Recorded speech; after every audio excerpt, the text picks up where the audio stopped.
ॐ हरिः ॐ श्रीगुरुभ्यो नमः।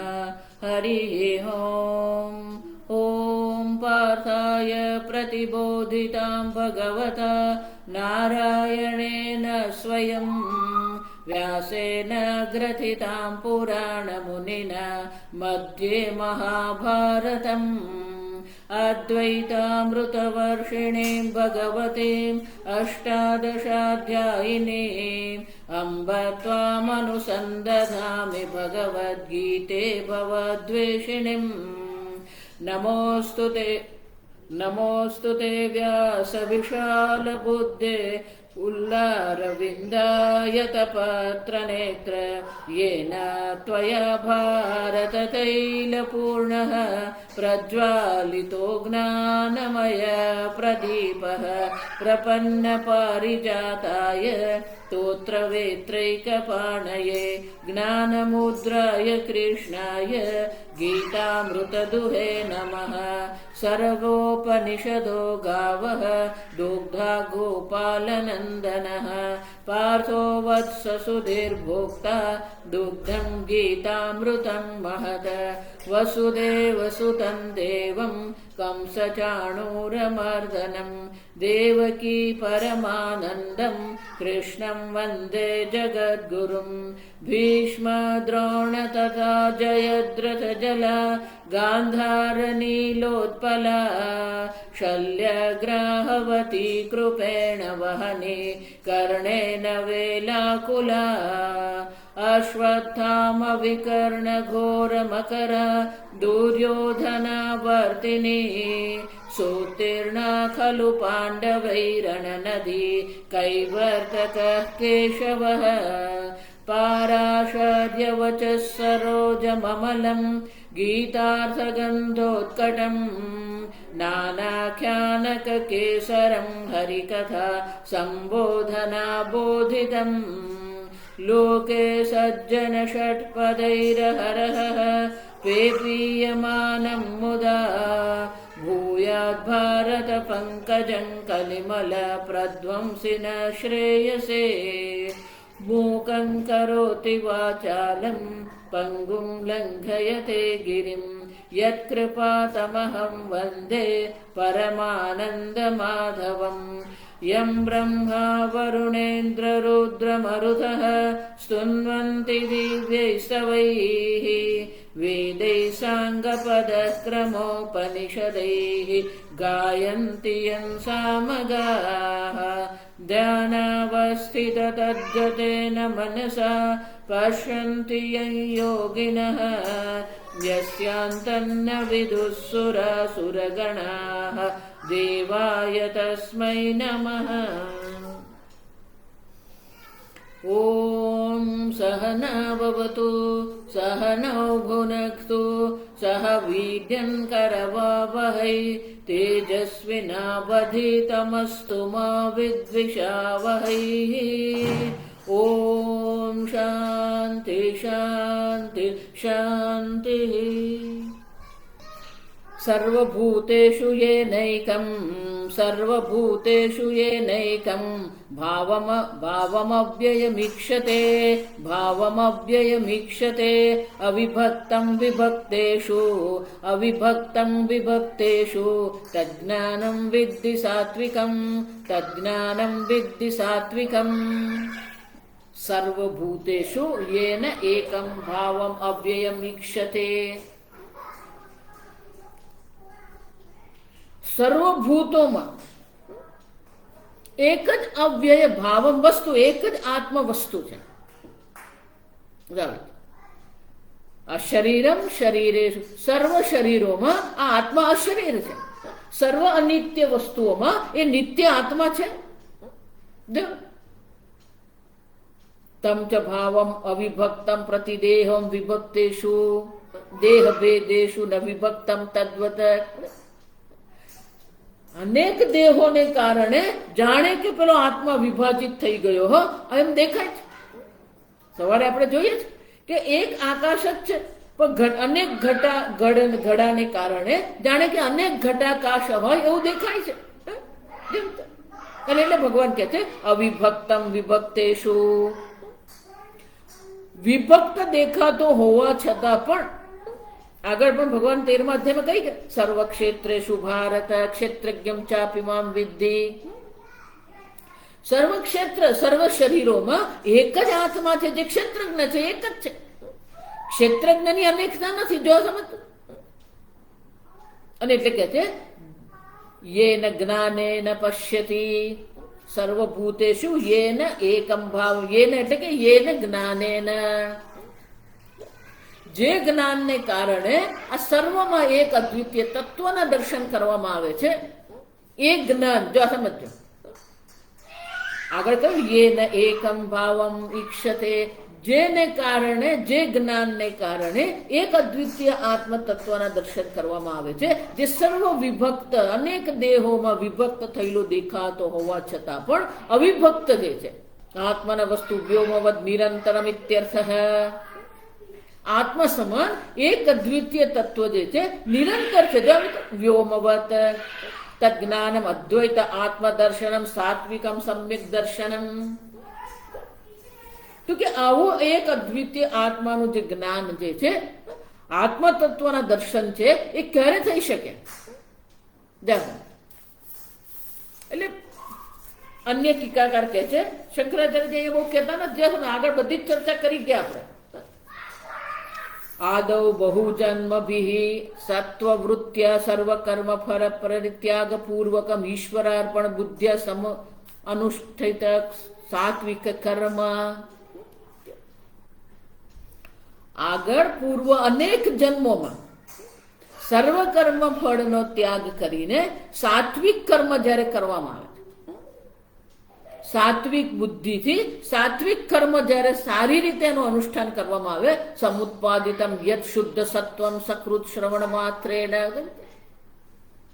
આ પ્રકારથી જ્યારે અંતઃકરણ શુદ્ધિની આપણને પ્રાપ્તિ થાય.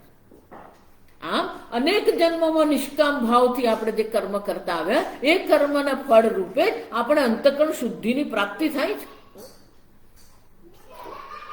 5મા અધ્યાયમાં એટલે ભગવાન કહી ગયા યોગિનઃ કર્મ કુર્વંતિ સંગમ ત્યક્ત્વા આત્મશુદ્ધયે.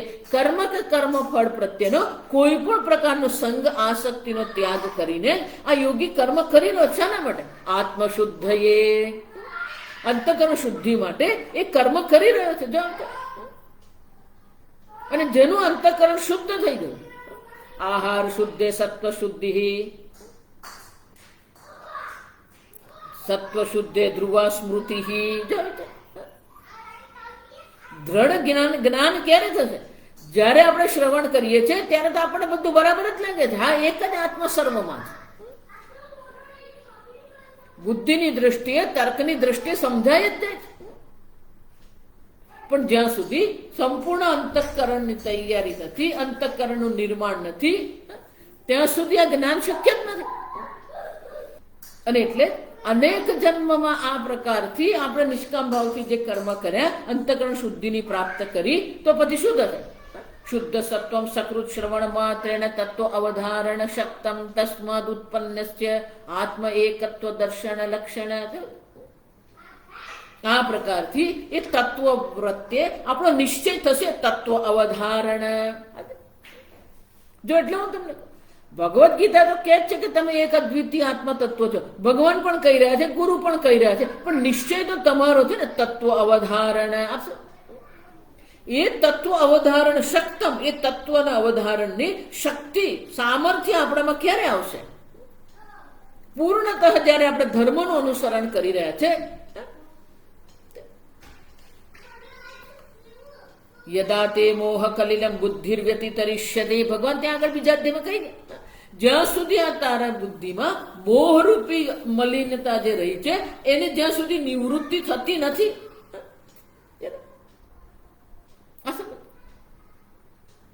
એક બે દિવસની વાત નથી, છતાં પણ આમ જ્યારે આપણે જે જોઈ રહ્યા છે એ વિભક્ત છે. અનેક શરીરોમાં અનેક આત્મા દેખાઈ રહ્યો છે, પણ હકીકતમાં એ આત્મા કેવો છે? એક અદ્વિતીય છે. જેમ ઘટાકાશ અનેક દેખાઈ રહ્યા છે, આકાશ એક જ છે. શંકરાચાર્ય કહે છે તદ્જ્ઞાનમ અદ્વૈત આત્મદર્શનમ સાત્વિકમ સમ્યક દર્શનમ વિદ્ધિ. તદ્જ્ઞાનમ વિદ્ધિ સાત્વિકમ. ભગવાન કહે છે આ જ્ઞાન જે એક અદ્વિતીય આત્માના જે દર્શન છે એ જ્ઞાન જ સાત્વિક જ્ઞાન છે. એટલે આગળ શંકર યાની દ્વૈત દર્શનાની અસમ્યક ભૂતાની રાજસાની તામસાની ચ કાલે બધું કે આ પ્રકારથી રાજસિક અને તામસિક જે જ્ઞાન જે છે એ રાજસિક અને તામસિક જ્ઞાન કેવું છે? સંસાર ઉચ્છિત્ય ન સાક્ષાત ભવતી. સાત્વિક જ્ઞાનથી જ તમને મોક્ષની પ્રાપ્તિ થશે. રાજસિક જ્ઞાન તામસિક જ્ઞાનથી તો આ સંસારનો ઉચ્છેદ થતો જ નથી. પણ કે રાજસિક જ્ઞાન કોને કહેવાય? એટલે આગળના શ્લોકમાં 21મા શ્લોકમાં ભગવાન કહે છે પૃથક્ત્વેન તુ યજ્ઞાનમ નાના ભાવાન પૃથગ્વિધં વેત્તિ સર્વેષુ ભૂતેષુ તજ્ઞાનમ વિદ્ધિ રાજસમ.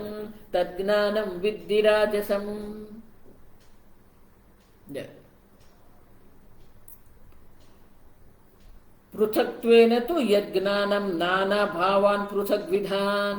પૃથક્ત્વેન એટલે કે પ્રત્યેક શરીરમાં અલગ અલગ આત્મા. ભેદેન પ્રતિ શરીરમ અન્યત્વેન ચ. પ્રત્યેક શરીરમાં એક આત્મા રહેલો છે અને એ આત્મા મારાથી ભિન્ન છે, અન્ય છે. એટલું જ નહીં, નાના ભાવાન ભિન્નાન આત્મનઃ પૃથગ્વિધાન. અનેક પ્રકારના ભિન્ન ભિન્ન ભાવ છે, એટલે કે અનેક પ્રકારના આત્મા છે.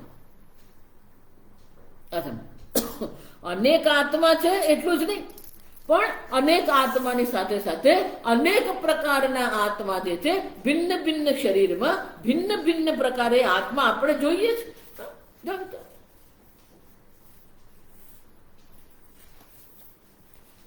જા સમજ. એક પુસ્તક એમ કહીએ ને, આ ભગવદ્ ગીતા પુસ્તક છે એક, પણ આવી અનેક પુસ્તકો હોઈ શકે તો એ સમાન છે. પણ આત્મા અનેક છે અને કેવા છે? પૃથક વિધાન, પૃથક પ્રકારાન, ભિન્ન લક્ષણાન.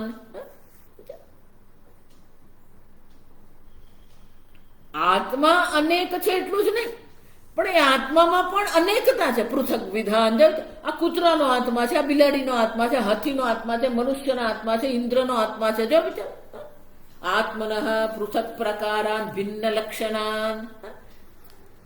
અલગ અલગ પ્રકારના ભિન્ન ભિન્ન લક્ષણ વાળા આત્મા જે જુએ છે.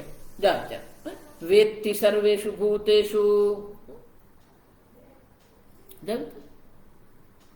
સાંખ્યવાદી છે, વૈશેષિક છે, નૈયાયિક છે, યોગ શાસ્ત્ર છે, આ બધા જ વાત કરે છે. અનેક આત્માઓને સ્વીકારે છે અને અનેક આત્માઓની ભિન્નતા ને એટલું જ નહીં, એની વિલક્ષણતા પણ સ્વીકારે છે. અલગ અલગ પ્રકારના આત્મા છે, અલગ અલગ પ્રકારથી આત્મા અભિવ્યક્ત થઈ રહ્યો છે.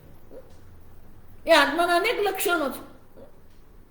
અને ભગવાન કહે છે આવી રીતે અનેક આત્માના દર્શન કરે છે. અનેક આત્મામાં પણ અનેક પ્રકારના અનેક લક્ષણો વાળા, અલગ અલગ લક્ષણો વાળા આત્માના જે દર્શન કરે છે. સર્વેષુ તજ્ઞાનમ વિદ્ધિ રાજસમ. ભગવાન કહે છે આવા પ્રકારનું જે જ્ઞાન જે છે એ જ્ઞાન તો કેવું છે? રાજસમ જ્ઞાનમ. જ્ઞાનસ્ય કર્તૃત્વ અસંભવાદ યેન જ્ઞાનને વેત્તિ ઇત્યર્થઃ.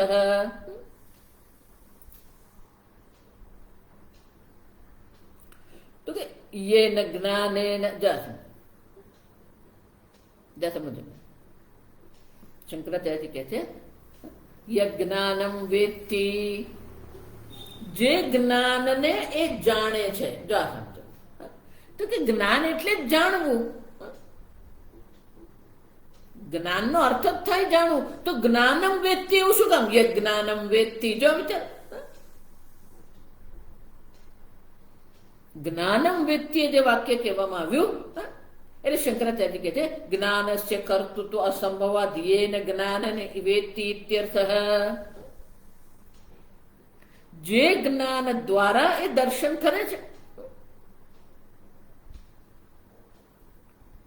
જ્ઞાનમ વેત્તિ, જે આવા પ્રકારના જ્ઞાનને જાણવા વાળો છે, જે આવા રાજસિક જ્ઞાનને જે જાણવા વાળો, જો વિચાર કરો.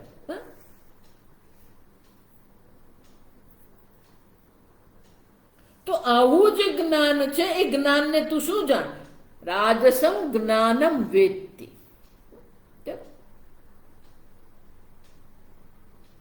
કેમ? કારણ કે જ્ઞાનમાં કોઈ કર્તૃત્વ નથી. જો સમજો, જ્ઞાન વસ્તુ તંત્ર છે. વસ્તુ જેવી હોય એવું જ જ્ઞાન થાય. આ પુસ્તક છે તો પુસ્તકનું જ્ઞાન થાય, મોબાઈલ છે તો મોબાઈલનું જ્ઞાન થાય, વૃક્ષ છે તો વૃક્ષનું જ્ઞાન થાય. જેવી વસ્તુ હોય એવું જ્ઞાન હોય. પણ અહીંયા તો કેવી તકલીફ છે? આત્મા એક અદ્વિતીય છે, પણ આત્માને અનેક પ્રકાર એ જુએ છે. સર્વેષુ ભૂતેષુ સર્વેષુ ભૂતેષુ નાના ભાવાન પૃથક વિધાન.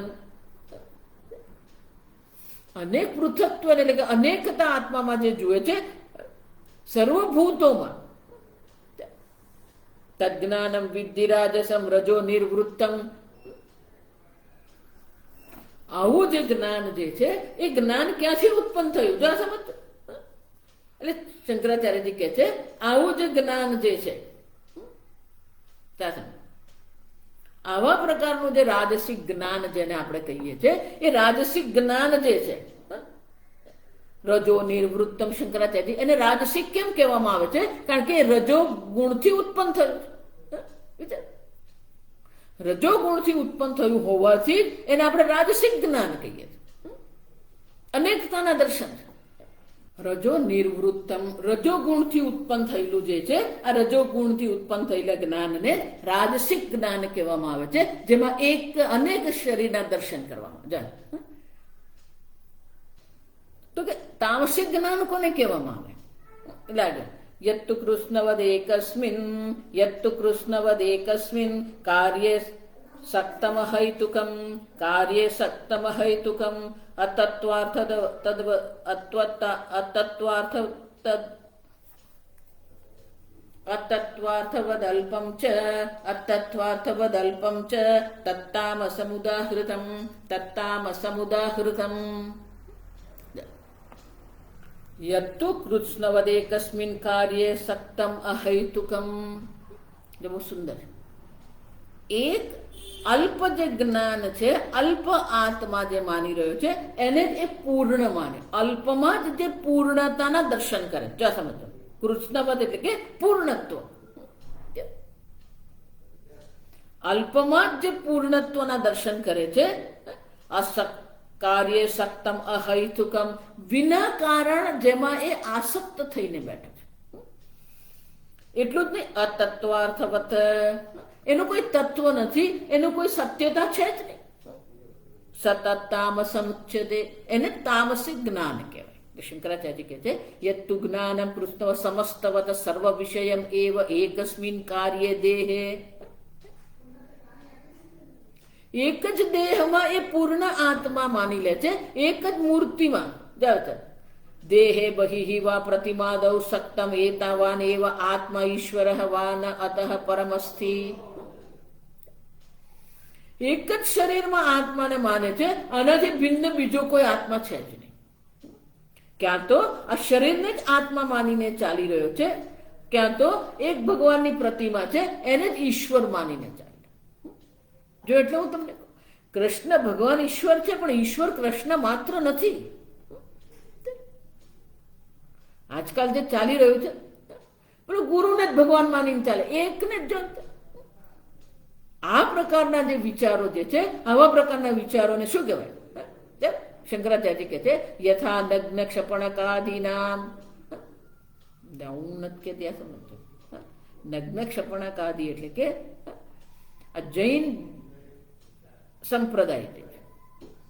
એ જૈન સંપ્રદાયમાં બે સંપ્રદાય છે, એક દિગંબર છે, એક શ્વેતાંબર છે. દિગંબર અને શ્વેતાંબર એવું માને છે દેહ પરિમાણ જીવ ઈશ્વર વા શરીરાનુવર્તી. શરીરને અનુરૂપ જ છે, મનુષ્ય શરીરમાં મનુષ્ય આકારનો આત્મા છે, કીડીના શરીરમાં કીડીનો આકારનો આત્મા છે. આમ દેહના આકાર પરિમાણ એટલે દેહના આકારના દેહના માપનો જ આત્મા જે માને છે. તો એક જ દેહમાં એ આત્માને માની રહ્યો છે અને એને શું માને છે? પૂર્ણ માની રહ્યો છે. એટલું જ નહીં, પાષાણાદો પાષાણ દારૂ આદિ માત્ર ઇતિ એવમ એકસ્મિન કાર્યે સક્તમ. તો એક જ કાર્યમાં એક જ વસ્તુમાં પથ્થર છે, લાકડું છે, આગળ ભગવાન કઈ છે અવજ્ઞાનંતિમાં મૂઢાઃ માનુષમ તનુમાશ્રિતમ. હું સર્વવ્યાપી પરમાત્મા છું પણ મને એક જ શરીરમાં એ માની રહ્યો. આ જ ભગવાન એક મૂર્તિમાં, એક પાષાણની મૂર્તિ કે એક લાકડાની મૂર્તિ, એમાં જ એ સર્વ માની રહ્યો, સમસ્ત માની રહ્યો છે. ઇતિ એવમ એકસ્મિન કાર્યે સક્તમ, એમાં જ આસક્ત થઈ. ક્યાં તો એક જ પોતાના દેહમાં આસક્ત થઈને બેઠો છે અથવા તો એક જ મૂર્તિ પ્રતિમામાં એ આસક્ત થઈને બેઠો છે અને એને સંપૂર્ણ જીવન સમર્પિત કરીને બેઠો છે, એને જે પૂર્ણ માની રહ્યો છે. પણ કે આની પાછળ કોઈ કારણ ખરું? અહૈતુકમ. જો એટલા માટે કહું, તર્ક તો આવશ્યક છે જ, તર્ક વિના જ્ઞાન સંભવ જ નથી. તર્ક વિના કોઈ જ્ઞાન થઈ શકે એમ છે જ નહીં. પણ અહીંયા તો શું છે? અહૈતુક, એની પાસે કોઈ કારણ છે જ નહીં. તમે જો એના જ્ઞાન પર પ્રશ્ન ઉઠાવો તો એ કોઈ પણ પ્રકારે પોતાનું જ્ઞાન સિદ્ધ કરી શકે એમ છે જ નહીં. આ સમજ. અહૈતુકમ હેતુ વર્જિતમ નિર્યુક્તિકમ. નિર્યુક્તિકમ એટલે કે કોઈ પ્રકારની યુક્તિ, કોઈ પ્રકારનો તર્ક છે જ નહીં. તર્ક રહિત જ્ઞાન છે.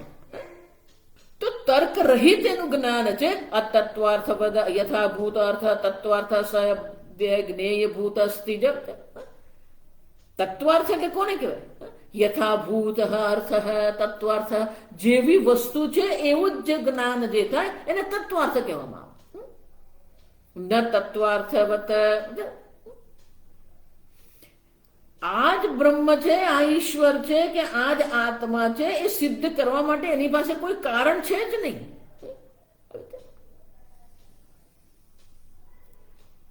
અહૈતુકત્વાત, કારણ કે કોઈ કારણ જ નથી. જયારે કારણ રહિત છે તો પછી એને તમે સત્ય કેવી રીતે સિદ્ધ કરવા? અતત્વાર્થ છે. એની પાછળનું કોઈ તત્વ છે જ નહીં. તો એટલે વસ્તુ જેને એ આત્મા કહી રહ્યા છે ખરેખર એ વસ્તુ છે જ નહીં. જીવને જ કરતા ભોગતા માની રહ્યા છે, જીવને કરતા ભોગતા માનીને એને જ આત્મા કહી રહ્યા છે, પણ ખરેખર એ આત્મા છે જ નહીં. આકાશ આકાશ જ છે સર્વવ્યાપી, પણ પેલો ઘટાકાશને જ આત્મામાં આકાશ માનીને ચાલી રહ્યો છે. ઘટાકાશને જે પૂર્ણ આકાશ માનીને ચાલી રહ્યો છે. અને એટલે શંકરાચાર્ય કહે છે જેવી રીતે જૈન સંપ્રદાય છે, બૌદ્ધ સંપ્રદાય છે, એ દેહ પરિમાણ આત્માને માની રહ્યો છે અને આ પ્રકારથી જે જ્ઞાન એનું છે એની પાછળ કોઈ તર્ક એની પાસે છે જ નહીં અને એનું કોઈ તત્વ એટલે કે વસ્તુ પણ એની નથી. એનો અર્થ શું થાય? અલ્પમ છે. એ કેવું છે? અલ્પ જ્ઞાન છે. એનું જ્ઞાન જે છે જ્ઞાન કેવું છે? અલ્પ જ્ઞાન છે. જ્યાં સમજ અલ્પ જ્ઞાનમાં જે બેઠો છે, અલ્પ જ્ઞાનને જ એ પૂર્ણ માનીને ચાલી રહ્યો છે. આ સમજ. અલ્પતામાં જ પૂર્ણતાના દર્શન કરવા, આને જ તામસિક કહેવાય. અને એટલે શંકરાચાર્ય કહે છે અલ્પ વિષયત્વાદ અલ્પ ફલત્વાદ છે. એનો જ્ઞાનનો વિષય જે છે એ પણ અલ્પ જ છે. એક અલ્પ દેહમાં, એક અલ્પ પ્રતિમામાં એ સર્વના દર્શન કરી રહ્યો છે. તો અલ્પ શરીરને જે પૂર્ણ માની રહ્યો છે. એટલું જ નહીં, આવા જ્ઞાનને કારણે એને જે પ્રાપ્ત થશે એ પણ શું છે? અલ્પ ફલમ એવા. આવું જ્ઞાન જે છે એ અલ્પ વિષયનું જ્ઞાન હોવા છતાં એને સમસ્ત માની રહ્યો છે, કૃષ્ણ માની રહ્યો છે. તો એનું ફળ પણ કેવું હોવાનું? અલ્પ વિષયત્વાત. એને કોઈ વિશેષ પ્રકારનું ફળ પ્રાપ્ત થવાનું જ નથી. અલ્પ વિષયત્વાત તત્તામસમુદાહૃતમ તામસાનામ હિ પ્રાણીનામ અવિવેકીનામ ઈદૃશમ જ્ઞાનમ દૃશ્યતે. શંકરાચાર્ય કહે છે જે અવિવેકી તામસિક પ્રાણીઓ જે છે, તામસિક જે છે, એનું જ્ઞાન આવું જ હોય છે. જો આ ફક્ત આત્માની દ્રષ્ટિએ કે ઈશ્વરની દ્રષ્ટિએ નથી જોવાનું, આ સમજો. તામસિક જ્ઞાન એટલે કે અલ્પને જ સર્વ માનીને ચાલી રહે. આપણી તો દ્રષ્ટિ કેવી છે? વસુધૈવ કુટુંબકમ. અયમ અહમ અન્યઃ પરઃ. અહમ અયમ અહમ અન્યઃ પરઃ ઇતિ લઘુ ચેતસા. આ અલ્પ બુદ્ધિ છે. સંપૂર્ણ એક જગત એક અદ્વિતીય બ્રહ્મ માત્ર છે. જો એટલે આ ભક્તિ કેમ જરૂરી છે? અલ્પતાની નિવૃત્તિ કરવી હોય તો આ ભક્તિ આવશ્યક છે. વિરાટ પરમાત્માના જ્યારે દર્શન કરીએ તો આપણી બુદ્ધિ વિશ્રુત બનશે, અલ્પતામાંથી દૂર થશે, અલ્પતામાંથી નિવૃત્ત થશે. અલ્પતામાં જ આપણે બેઠા છે. અલ્પે સુખમ નાસ્તિ. આ તામસિક જ્ઞાન કેમ છે? કારણ કે એનું અલ્પ ફળ છે, એમાં સુખ છે જ નહીં. વિષય પણ અલ્પ છે, એનું ફળ પણ અલ્પ જ છે. અને એટલે શંકરાચાર્યજી કહે છે કે આ પ્રકારનું જ્ઞાન હોવાથી એ કેવું છે? તામસમુદાહૃતમ. ત્રણ વસ્તુ છે: અહૈતુકમ, અતત્વાર્થવત, અલ્પમ ચ. એ તામસિક કેમ છે? કારણ કે અલ્પ છે, અલ્પ વિષય છે. એક દેશકાળ વસ્તુ મર્યાદિત વિષયમાં જ એ સમસ્તના દર્શન કરી રહ્યો છે. એની પાછળ કોઈ કારણ એની પાસે છે જ નહીં. અહૈતુકમ એટલું જ નહીં, અતત્વ કોઈ વસ્તુ જ નથી ત્યાં. જે નથી એને જે સત્ય માનીને ચાલી રહ્યો છે. વિચાર. અને એટલા માટે આવું જ્ઞાન જે છે કેવું છે? તામસમ જ્ઞાન, તામસિક જ્ઞાન. અલ્પમાં જે સમજતો. જો આપણી બધાની બુદ્ધિ આ જ છે. વિચાર. આપણું જગત કેવડું? ભગવાને જે સૃષ્ટિની રચના કરી છે એ તો સમસ્ત અનંત બ્રહ્માંડ છે. વૈજ્ઞાનિકો, ખગોળશાસ્ત્રીઓએ જે દૂરનો જે તારો શોધી નાખ્યો, એ તારો પણ કેટલો દૂર છે જો વિચારતો. 13 મિલિયન લાઇટ યર આટલું એ દૂર છે.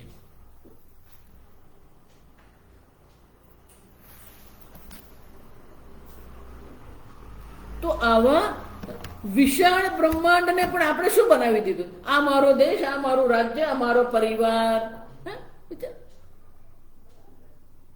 અલ્પતામાં જ આપણે બેઠા છે. અલ્પતામાં બેસીને જ આપણે આ બધી ચર્ચા કરીએ છીએ. આ સમજો. કોઈની વાત અહીંયા નથી, આપણી જ વાત છે. આપણે તામસિક જ્ઞાનમાં જ બેઠા છે. હું અને મારો પરિવાર, બસ આ જ આપણું જગત. આપણું જગત કેટલું? જે સમજો, 2 પ્રસંગમાં આપણું જગત ખબર પડી જાય આપણને. ભલે ને તમે 500 બંગલાની સોસાયટીમાં રહેતા હોય કે ભલે ને તમે 200 ફ્લેટના એપાર્ટમેન્ટમાં રહેતા હોય, પણ તમારું જગત કેટલું? તમે જેને કહેતા બબલ, આપણે એક પોતાના પરપોટામાં રહીએ છીએ. એને સર્વ માનીને ચાલી રહ્યા છે. એને જ આપણે જીવન સમર્પિત કરે. આ તામસિક જ્ઞાન છે. આ સમજો. અહીંયા ફક્ત જૈન ધર્મની વાત કરે છે ને આપણી વાત જ છે. પોતાની અલ્પતામાંથી બહાર નીકળવા તૈયાર જ નથી. પોતાની માન્યતા, પોતાનું જ્ઞાન, પોતાનું ભોજન, પોતાના વસ્ત્ર, પોતાના વિચાર, એમાંથી બહાર નીકળવા જ તૈયાર નથી. આવું જ વસ્ત્ર હોય ને, આવું જ ભોજન હોય ને, આવી જ વ્યક્તિ હોય ને, આવું જ ઘર, આવો જ રંગ હોય. આ સમજ. એક રંગમાં તમે સર્વ માનીને બેઠા, એ તમારું તામસિક જ્ઞાન છે. અલ્પતામાં, આપણે અલ્પતામાં જ બેઠા છે. મોટા ભાગેનું વ્યક્તિત્વ જે છે કે મોટા ભાગેના લોકોનું જે વ્યક્તિત્વ છે એ તામસિક જ્ઞાન જ છે. કારણ કે અલ્પમાં જ બેઠા છે. અલ્પતામાં જ આપણે સર્વ માનીને ચાલી રહ્યા. દ્રોણાચાર્ય જેવા દ્રોણાચાર્યને પણ શું કહેતા હતા? પુત્રે પુષ્ટે અહમ પુષ્ટ. એમનું સંપૂર્ણ જગત ક્યાં સમર્પિત થઈ ગયું? એક પુત્રમાં. ભીષ્મ પિતામહે પોતાના વ્યક્તિત્વને શામાં સમર્પિત કરી દીધું? હસ્તિનાપુર માત્રને. માત્ર ને માત્ર હસ્તિનાપુરને જે સર્વસ્વ માનતા હતા.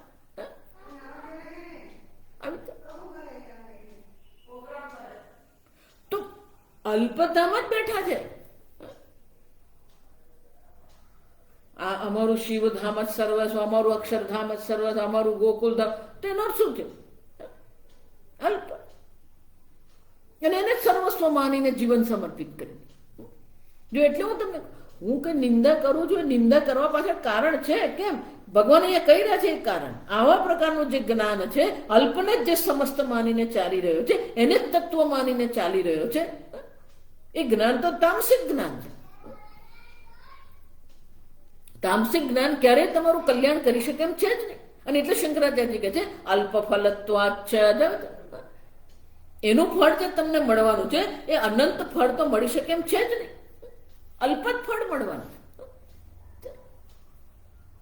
એક મૂર્તિમાં, એક ઈશ્વરમાં, એક સંપ્રદાયમાં, એક દેશમાં આપણી બુદ્ધિને આપણે અલ્પ કરીને બેઠા છે. ક્યાં તો આપણે પૃથક પૃથક કરીને બેઠા છે, અનેકતામાં બેઠા છે, અને ક્યાં તો અલ્પતામાં. સમજાઈ રહ્યું છે? અનેકતામાં જે બેઠો છે રાજસિક છે, અલ્પતામાં જે બેઠો છે તામસિક છે. અને આ બંને પ્રકારના રાજસિક જ્ઞાન કે તામસિક જ્ઞાન જે છે એ આપણા સંસારનો કોઈ પણ પ્રકાર ઉચ્છેદ કરી શકે એમ છે જ નહીં. અલ્પતામાંથી નીકળવું જ પડશે આપણે. ધનની દ્રષ્ટિએ, સંપત્તિની દ્રષ્ટિએ, પરિવારની દ્રષ્ટિએ આપણે એને જ સમર્પિત થઈને બેઠા છે. અને એટલે ભગવાન એ કહી રહ્યા છે આ પ્રકારથી જે અલ્પ વિષયમાં બેઠો છે, કારણ વગર, જો કોઈ કારણ નહીં મળે. મોટે ભાગેનું આપણું જ્ઞાન છે ને એની પાછળ કોઈ કારણ છે જ નહીં. લોકોએ કહ્યું ને આપણે માની લીધું, મમ્મીએ કહ્યું માની લીધું. તમે પોતે તો વિચાર કરો. આપણે આપણો વિવેક વિચાર જાગૃત કરવાનો છે. પણ જે વિવેક વિચાર છે જ નહીં, કેમ? અતત્વાર્થત્વ.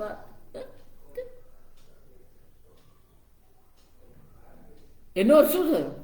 99% લોકો આ અલ્પ જ્ઞાનમાં જ બેઠા છે, તામસિક જ્ઞાનમાં જ બેઠા છે, એને જ સર્વસ્વ માને છે. મુંબઈની દીકરી હોય ને તેવું કે હું સુરત નહીં પણ મને મુંબઈ, એટલે એને એની બુદ્ધિને શું કરી? મુંબઈમાં મર્યાદિત કરી દીધી. એક દેશમાં, એક પરિસ્થિતિમાં તમે તમારી બુદ્ધિને મર્યાદિત કરીને બેઠા છો, એ અલ્પતા છે, તામસિક છે. અને આવી અલ્પતામાં આપણે બેઠા છે તો ફળ પણ આપણને જે મળશે એ પણ કેવું હોવાનું? અલ્પ ફળ જ મળવાનું. અલ્પે સુખમ નાસ્તિ. જો અલ્પમાં કોઈ પણ પ્રકારે સુખ નામની વસ્તુ જ નથી. આમ ભગવાન કહે છે ક્યાં તો આપણે રાજસિક જ્ઞાનમાં બેઠા છે, ક્યાં તો તામસિક જ્ઞાનમાં બેઠા, ક્યાં તો દ્વૈત બુદ્ધિ કરીને બેઠા છે અને ક્યાં તો અલ્પ બુદ્ધિ કરીને બેઠા છે. ક્યાં તો અનેકતાના દર્શન કરીએ છીએ અને અલ્પમાં જ સર્વના દર્શન કરીએ.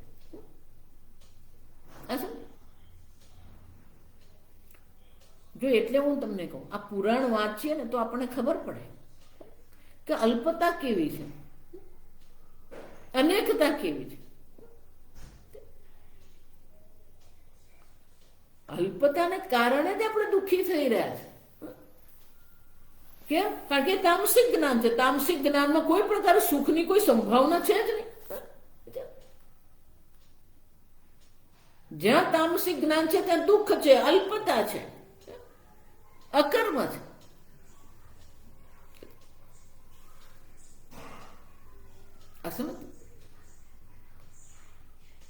સ્વામીજી બહુ સુંદર શબ્દ, ગ્લાસ ઓવર. ભગવાન જે કહી રહ્યા છે ને એને બહુ સરળતાથી આમ સહજ રીતે લઈને આગળ ચાલી નથી જવાનું. આને તામસિક જ્ઞાન કહેવાય. એનો અર્થ શું થયો? આપણી અંદર પણ એ તામસિકતા પડી જ છે. આપણી અંદર જે તામસિકતા જે પડી છે એ તામસિકતાથી આપણે પણ નિવૃત્ત થવાનું છે. એ તામસિકતા આપણામાંથી પણ નિવૃત્ત થવી જોઈએ. એ અલ્પતા આપણી બુદ્ધિમાંથી નીકળવી જોઈએ. જો એ અલ્પતાની નિવૃત્તિ નહીં થાય તો પછી બ્રહ્મ જ્ઞાન જેને કહીએ કે સાત્વિક જ્ઞાન જેને આપણે કહીએ કે એક અદ્વિતીય આત્માના દર્શન જેને કહીએ એ સંભવ જ નથી. હવે તમને સમજાય છે કે હું અનેક સંપ્રદાયની જે ચર્ચા કરું છું શાના માટે? એ લોકો અલ્પ જ્ઞાનમાં બેઠ, આ તામસિક જ્ઞાન છે. અને જો તામસિક જ્ઞાન છે તો કોઈ પ્રકારે એ જ્ઞાન એમનું કલ્યાણ કરી શકે એમ છે જ નહીં. આવા તામસિક જ્ઞાનમાં તમે બેસીને કેવી રીતે તમારું કલ્યાણ થવાનું? અંગ્રેજીમાં એટલા માટે બહુ સરસ બીજો શબ્દ છે, બ્રેઇન વોશ. લોકોના મગજને એવું આપણે ફેરવી તોડીએ છે ને કે પેલો પછી એને જ સર્વસ્વ માને. એમાં તેની બુદ્ધિને સમર્પિત કરીને બેસી જાય. અને એ પોતે પણ કે અહૈતુક, પોતે પણ કોઈ વિચાર કરતો જ નથી. થોડો તર્ક તો આપણે લગાવીએ, થોડો વિચાર તો આપણે પોતે કરીએ કે સામેવાળો જે કહી રહ્યો છે એ સત્ય છે કે નથી. પોતાની બુદ્ધિ એ વાપરવા તૈયાર જ નથી. જ્યારે પોતાની બુદ્ધિ એ વાપરવા જ તૈયાર નથી તો ભગવાન પણ શું કરવાનું, ગુરુ શું કરવાનું? પોતે જ જયારે અલ્પતામાં બેઠો છે, યમરાજ એટલે શું કહે છે, અંધે નૈવ નિયમાના યથાંધા. એ પોતે પણ અંદર અલ્પમાં બેઠો છે તો અન્ય જે એના અનુયાયી છે એને પણ એ ક્યાં લઈ જવાનો? અલ્પતામાં જ લઈ જવાનો.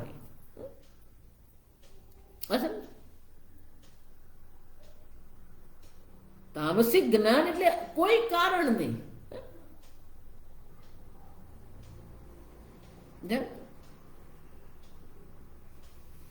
લોકોને ભાવનાત્મક રીતે આપણે એટલા બધા આકર્ષિત કરીએ છીએ કે પછી પેલો તર્ક પણ નહીં હોય, કોઈ વસ્તુ છે કે એનો વિચાર પણ નહીં હોય.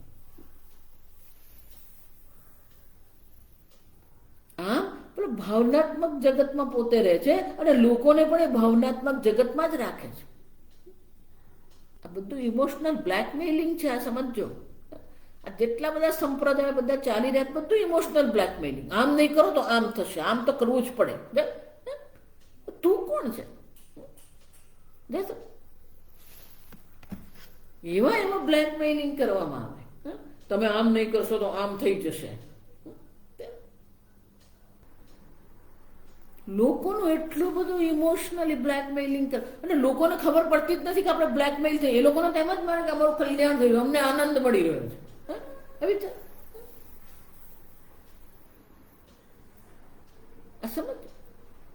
પોતે તો તામસિક જ્ઞાનમાં બેઠા છે, પોતે અલ્પતામાં બેઠા છે અને લોકોનું પણ શું કરી રહ્યા? આ જ કરી રહ્યા છે.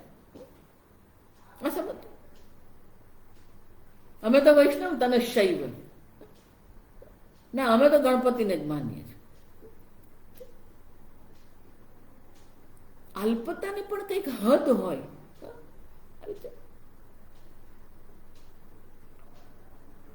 આગમ શાસ્ત્રમાં તો સ્પષ્ટ રૂપે લખ્યું છે કે જે વિષ્ણુ અને શિવનો ભેદ કરે છે, આ 5 દેવતાઓ છે. આ સમજ, પંચાયતન પૂજા આપણી 5 દેવતાઓની પૂજા. સૂર્ય છે, ગણપતિ છે, દેવી છે, શિવ છે, વિષ્ણુ છે. સ્પષ્ટ રૂપે આ 5 દેવતાઓમાં જે અલ્પતા કે મહાનતાની ચર્ચા કરે છે, ભેદ બુદ્ધિ જે કરી રહ્યો છે, તામસિક જ્ઞાન છે. શાસ્ત્રમાં લખ્યું છે કે શિવ અને વિષ્ણુનો ભેદ જે કરનારો છે એને નરકની ગતિ પ્રાપ્ત થાય. ભલે ને ગમે એટલે એને વિષ્ણુની ભક્તિ કરી હોય, પણ જો શિવનો તિરસ્કાર કરે છે, શિવને અલ્પ માની રહ્યો છે, અથવા જે શિવની ભક્તિ કરી રહ્યો છે, ગમે એટલી મોટી એ ભક્તિ કરતો હોય પણ એ વિષ્ણુને તિરસ્કાર કરી રહ્યો છે, વિષ્ણુની અવગણના કરી રહ્યો છે, તેને નરકની ગતિ અવશ્ય પ્રાપ્ત થાય. જો એટલે હું તમને કહું, તમે જો એમ માનતા હોય કે હું તો બહુ જપ તપ કરું છું, એ તમારા જપ તપની અલ્પતા સમજો.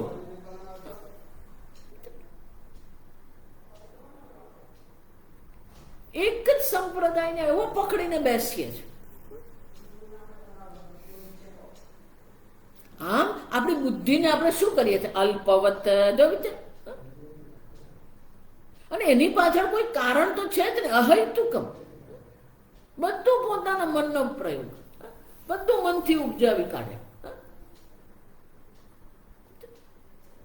પેલો એક સંપ્રદાય કહે છે આત્મા એક જ હોવાથી એકને જ્ઞાન થઈ જશે, બધાને જ્ઞાન. અરે પણ ક્યાં છે તારી પાસે એનું પ્રમાણ?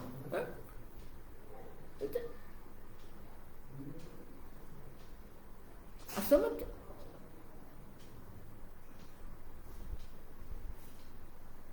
અલ્પતાને કારણે જ આપણે દુઃખી થઈ રહ્યા છીએ. એ સમસ્ત બુદ્ધિ છે એ વ્યાપક બુદ્ધિ જ નથી આપણી. એટલે ક્યાં તો રાજસિક બુદ્ધિ કરીને બેઠા છે અને ક્યાં તો તામસિક બુદ્ધિ. બુદ્ધિ પણ આવશે, ભગવાન કહેશે આગળ બુદ્ધિનું પણ. આમ તામસિક જ્ઞાનમાં બેઠા છે અથવા રાજસિક જ્ઞાનમાં જ આપણે બેઠા છે. એટલું જ નહીં. હવે 3 પ્રકારના કર્મ કોને કહેવાય? અતઃ કર્મણ ત્રૈવિધ્યમ ઉચ્યતે. આગળ કહ્યું ને જ્ઞાનમ કર્મ તથા કર્તા ત્રિધા વિભજ્યતે. 3 પ્રકારના જ્ઞાન છે, 3 પ્રકારના કર્મ છે, 3 પ્રકારના કર્તા છે. એટલે હવે ભગવાન આ 3 પ્રકારના કર્મ કોને કહે? એટલે પહેલું સાત્વિક કર્મ કોને કહેવાય? નિયતમ સંગરહિતમ નિયતમ સંગરહિતમ અરાગદ્વેષતઃ કૃતમ અરાગદ્વેષતઃ કૃતમ અફલપ્રેપ્સુના કર્મ અફલપ્રેપ્સુના કર્મ યત્તત્ સાત્વિકમુચ્યતે યત્તત્ સાત્વિકમુચ્યતે. જે કર્મ નિત્ય કર્મ છે, એટલે કે આપણે રોજ આ કર્મ કરવાના, નિત્ય કર્મ. પણ એ નિત્ય કર્મનો જે અનુષ્ઠાન કરનારો છે કેવો છે? સંગરહિતમ. જે કર્મ નિત્ય કર્મ છે, જેના પ્રત્યે કોઈ આસક્તિ નથી. અરાગદ્વેષતઃ કૃતમ.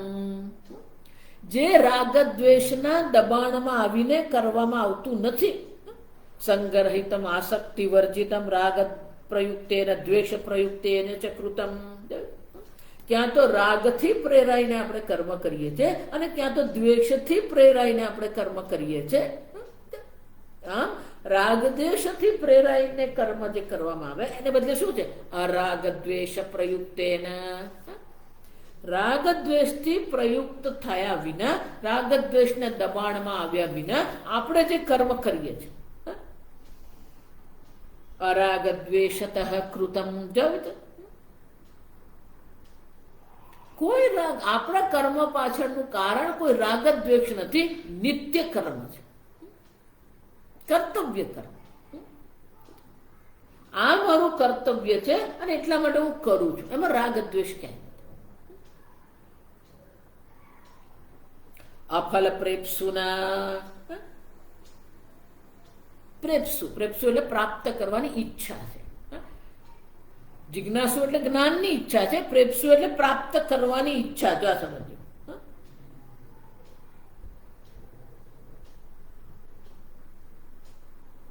શું પ્રાપ્ત કરવાની ઈચ્છા? અફલ પ્રેપ્સુના. ફલ પ્રેપ્સુ એટલે કે જેને કર્મફળ, વિશેષ કર્મફળ પ્રાપ્ત કરવાની ઈચ્છા છે. અફલ પ્રેપ્સુ એટલે કે જેને કોઈ વિશેષ કર્મફળ પ્રાપ્ત કરવાની ઈચ્છા. આ સંસારની અંતર્ગત એને કંઈ જ પ્રાપ્ત નથી કર્યું. અફલ પ્રેપ્સુ. નિષ્કામ ભાવથી જે કર્મ કર્યો છે, કર્મ પ્રત્યેની આસક્તિ રહિત થઈને કર્મ કરી રહ્યો છે, રાગદ્વેષથી પ્રયુક્ત થયા વિના એક કર્મ કરી રહ્યો છે. કયું કર્મ? નિયતમ કર્મ. જો એટલે હું તમને વારંવાર કહેતી રહું કે તમારા દૈનિક કર્મ છે ને કરવા જ પડે. કોઈ પણ મારી પાસે આવે તો પહેલો એને આ પ્રશ્ન થાય, તારા જીવનનું દૈનિક જીવન શું છે? જો આ બધા જે નિવૃત્ત થાય છે ને એ લોકો પણ દુઃખી કેમ થાય છે? કારણ કે એ લોકો એક દૈનિક જીવનનો કોઈ કાર્યક્રમ બનાવ્યો જ નથી. પેલો બેંકમાં કામ કરતો હોય કે ધંધો કરતો હોય તો પેલો નિયત ચાલ, સવારે આટલા વાગે ઉઠી જવું, નાસ્તો કરવો, અહીંયા બેંકમાં જવું કે પછી ઓફિસે જવું, કામ કરવું, પાછા આવવું, તો એક નિયત કર્મ છે. પેલો રિટાયર થાય ને એટલે પછી કોઈ કર્મ જ નહીં. મન ફાવે ત્યારે ઉઠવું, મન ફાવે ત્યારે સ્નાન કરવું, મન ફાવે તો મંદિરે જવું, મન ફાવે તો પૂજા કરવી. હા, એનું જીવન કોને અધીન છે? મનને અધીન છે, રાગદ્વેષને અધીન છે. નહીં. નિયતમ કર્મ, તમારું એક દૈનિક જીવન બનાવો. નિવૃત્ત થયા પછી પણ તમારું એક દૈનિક જીવન હોવું જોઈએ. આટલા વાગે ઉઠવું, આટલા વાગે યોગ કરવું, આટલા વાગે ભક્તિ કરવી, આટલા વાગે શાસ્ત્ર શ્રવણ કરવું. પણ આપણી હાલત તો કેવી છે? નિવૃત્ત થયા પછી તમે જુઓ ને મનુષ્ય, તો મનુષ્ય કેવો છે?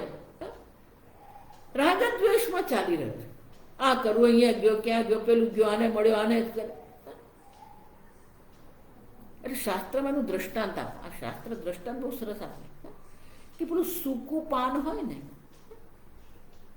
એ સૂકું પાન જે છે એનું કોઈ લક્ષ્ય છે નહીં.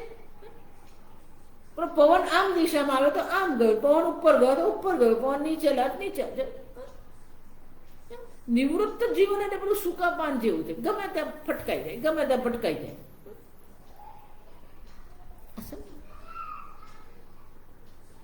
નહીં, નિયતમ કર્મ. નિયતમ કર્મ જે છે એટલું જ નહીં. અરાગદ્વેષત કૃતમ.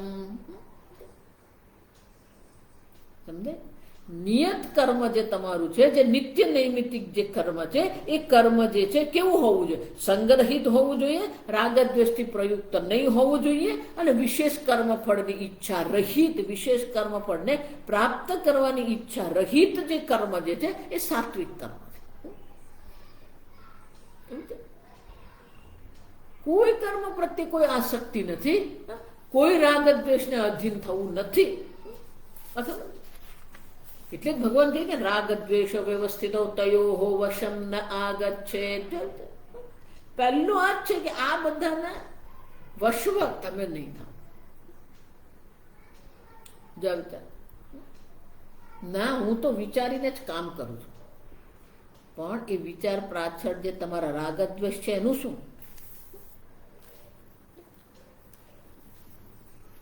જેટલા બુદ્ધિવશાળીઓ જે છે એ પોતાને એમ જ, મારા જેવો બુદ્ધિમાન કોણ? આગળ આવશે. બુદ્ધિ પણ 3 પ્રકારની છે. સાત્વિક બુદ્ધિ છે, રાજસિક બુદ્ધિ છે, તામસિક બુદ્ધિ છે.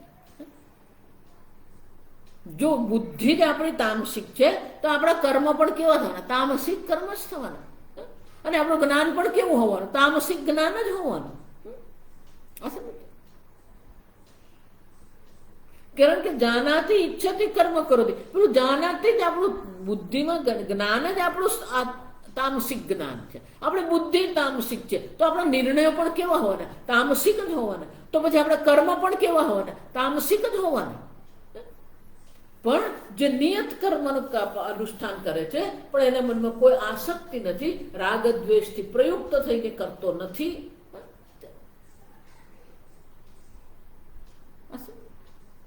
મેં આ કર્મ કર્યો, મને આટલું કર્મફળ મળવું જોઈએ, આમ પેલું કર્મફળનું ચિંતન કરવું. એટલે સ્વામીજી બહુ સરસ કહેતા, if you enjoy what you do, you don't need to worry about the result of the action. તમે જે કરી રહ્યા છો એમાં જ જો તમને આનંદ આવી રહ્યો છે, કર્મ કરવામાં જ તમને આનંદ આવી રહ્યો છે, તો વિશેષ કર્મફળની અપેક્ષા છે જ નહીં. છેવટે કર્મફળની પણ અપેક્ષા શાના માટે રાખીએ છીએ? આ હું મેળવીને સુખી થઈશ. જરૂર જ નથી. કર્મ કરવામાં જ આનંદ આવે છે. પેલું કર્મફળ જે મળે એ પછી મળવાનું જ છે. આમ અફલ પ્રેપ્સુના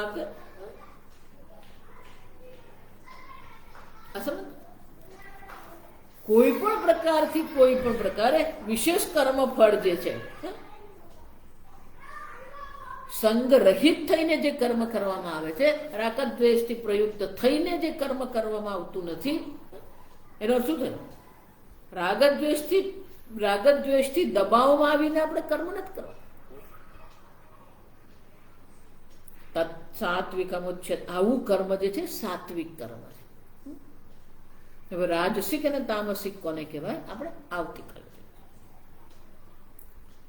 ઓમ સ્વસ્તિ પ્રજાભ્ય પરિપાલયન્તામ ન્યાયેન માર્ગેણ મહિમ મહિષાઃ ગોબ્રાહ્મણેભ્ય શુભમસ્તુ નિત્યમ लोका समस्ता सुखिनो भवन्तु। काले वर्षतु पर्जन्यः पृथिवी सस्यशालिनी देशो यक्षोभरहितः ब्राह्मणाः सन्तु निर्भयाः। ॐ सर्वेषां स्वस्तिर्भवतु सर्वेषां शान्तिर्भवतु सर्वेषां पूर्णं भवतु सर्वेषां मङ्गलं भवतु सर्वे भवन्तु सुखिनः सर्वे सन्तु निरामयाः सर्वे भद्राणि पश्यन्तु मा कश्चित् दुःखभाग् भवेत्। असतो मा सद्गमय तमसो मा ज्योतिर्गमय मृत्योर्मा अमृतङ्गमय। ॐ पूर्णमदः पूर्णमिदं पूर्णात् पूर्णमुदच्यते पूर्णस्य पूर्णमादाय पूर्णमेवावशिष्यते। ॐ शान्ति शान्ति शान्तिः। हरिः ॐ श्रीगुरुभ्यो नमः। हरिः ॐ।